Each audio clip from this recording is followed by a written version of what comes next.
Today's question comes from Alicia in Arkansas. Man, this is a good one. 2 months ago, we started on the baby steps. My husband made a budget, and I'm sticking to it. There isn't much wiggle room to lower the budget as we have 3 children. My husband works 2 jobs from 6:30 a.m. to 12:30 a.m. Jeez. I have a day job where I can bring our 2 youngest children so we don't have childcare costs. My husband thinks that if I was truly on board with getting out of debt, I'd get a second job. Caring for our children and home is already a full-time job, and I can't be away from home as many hours as he is. Could I please have some guidance as to what is realistic for me to do? Can I tell you when I first read this?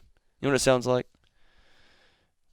It sounds like an exhausted dad and an exhausted husband, and who's Feels stuck, and so he's getting this comparative sacrifice game. I'm sacrificing more than you, so my sacrifice is more valuable than yours, and man, that's an exhausted person who's out of steam and out of gas and needs to take a break for a second before everything just burns down. That's hard.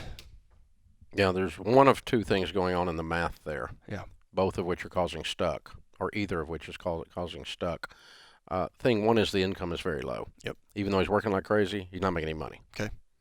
And so there's not enough income to just keep the wolf away from the door, so to speak. If that's the case, you have a career Ken Coleman moment here. You need to be thinking about working smarter, not harder. And I know that's cliche, but you probably need to not make minimum freaking wage and work 800 hours. Yep.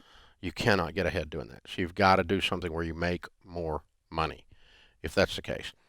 The other possible thing is you're making plenty of money, but you're sitting on 2 $45,000 cars with $800 payments. Mm-hmm. And you're suggesting that she go do this instead of selling these stupid butt cars you have, or this house you bought that you can't afford. The house payment is 50% of your take-home pay, Gotcha. and you need to sell the stinking house. Something is in the log jam here, and you know the old lumberjacks in the old days. My great-great-grandfather David L. I owned a lumber company back in the turn of the century, and they would cut timber in Kentucky or eastern Tennessee or western North Carolina, and they would the huge logs, they put them in the river, and that's how they transported them. There were no big trucks to take them. They float them and they'd ride them and poke them, and if the river had a horseshoe bend, it hit in the corner, those logs would pile up, and that's called a log jam. Yeah, thus the name. Yeah. You know how they fix the log jam? Throw dynamite in the middle of it, blow it up, and then the thing, blow some of them out, and they start flowing around again. So you throw dynamite in the middle of a log jam is how you fix it. And so when you've got a mathematical log jam, you got to blow it up. Yeah. You got to sell the house. You got to sell the cars. You got to sell everything in sight. Yep. And so either you've got a bunch of things around there that the payments on you can't afford, or you have an income issue. It might be a little of both, but it's probably distinctly one or the other. What are the chances of a number 3 that I've heard throughout my career, which is a guy goes to work. This is traditionally a guy goes to work and works real hard and thinks his wife is just quote unquote sitting around at home. She just gets to play with the kids all day. Well, I'm off X, Y, and Z, and it'd be nice if she got off her butt every once in a while and went and did it, Yeah, I run into that sometimes, but most of the time it's because he doesn't think that we can make it if she doesn't. Oh, so it still goes back to a math problem. It does. I mean, most of the time, there's that sense of we're stuck. In other words, let's say this. Let's say, okay, he's working, and he thinks she's kind of sitting on her butt, but he's making $300,000 a year, and they got no money problems. Yeah. That usually doesn't come up then. Right.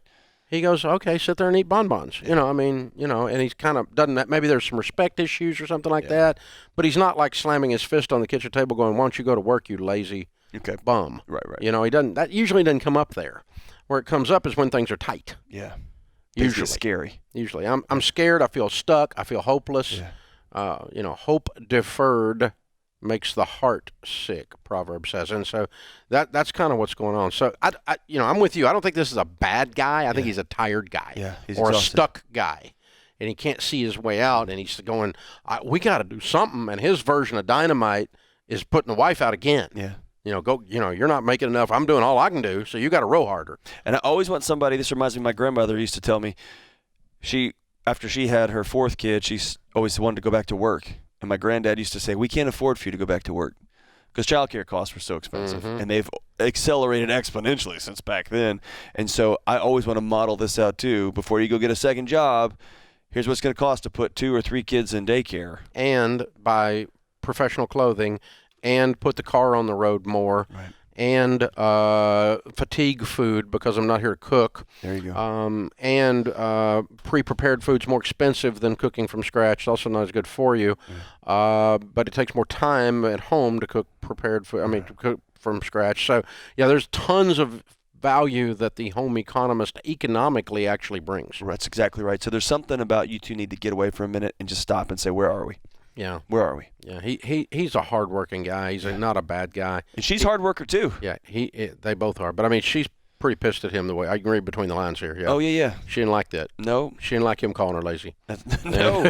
Yeah. And when I see somebody working full-time and taking 2 kids to work with them, they're not, right? Yeah, they're not. She's not. They're in a logjam. I like that analogy, Dave. Sometimes you just got to throw dynamite in it and say, we need to figure something else out. Something's got to blow up here because what we're doing is not working. Keep doing the same thing over and over again.